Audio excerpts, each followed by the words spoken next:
The rainy season has arrived in most of the Horn of Africa, raising hopes for an end to the drought that destroyed the last few harvests, triggering famine in Somalia.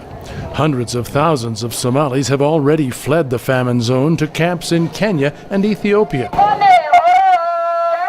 The reception center at the Doloado, Ethiopia camp receives hundreds of refugees a day. Anna Lako of the United Nations Refugee Agency helps to register the new arrivals. She says there is a new category of refugee joining the families with malnourished children. They are mostly men escaping Al-Shabaab, the militant group that has imposed its extreme vision of Islam on southern Somalia. It's not only the drought and famine itself, but it's restrictions of movement by Al-Shabaab, and those combined. It's more difficult to move to where they used to move in order to get food and in order to get water and these things. Samuel Emmanuel of Ethiopia's refugee agency ARA is coordinator of Hilawain Camp, one of 4 facilities housing 130,000 residents in the Doloado complex. He says construction has begun on another camp as fresh fighting forces more Somalis to flee what is becoming both a famine zone and a war zone.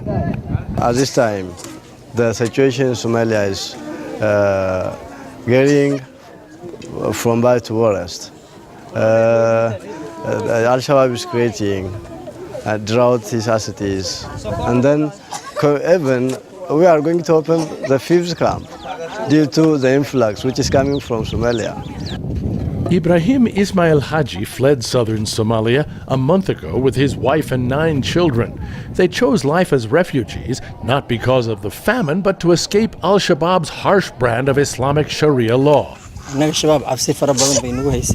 People have a lot to be scared of from Al-Shabaab, things like beatings and beheadings. My family will have to accept life as refugees until Somalia is safe again.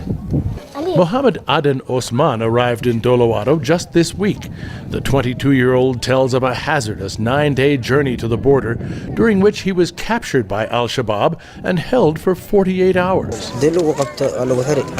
Boys my age are just what Al-Shabaab is looking for. I was only freed after lying to my captors, promising I would go back home. UNHCR's Anna Lako says after a long day of interviewing new arrivals, she tries to imagine how bad conditions must be in Somalia if people are choosing to give up their homes for the boredom and harsh conditions of a refugee camp. I guess it's difficult to stop thinking about it, constantly think about it and how the people are after they've been registered here, and if it's any better for them here than it is back at home. It is a very desperate situation. Here they access the basic services, but it's still a very difficult life.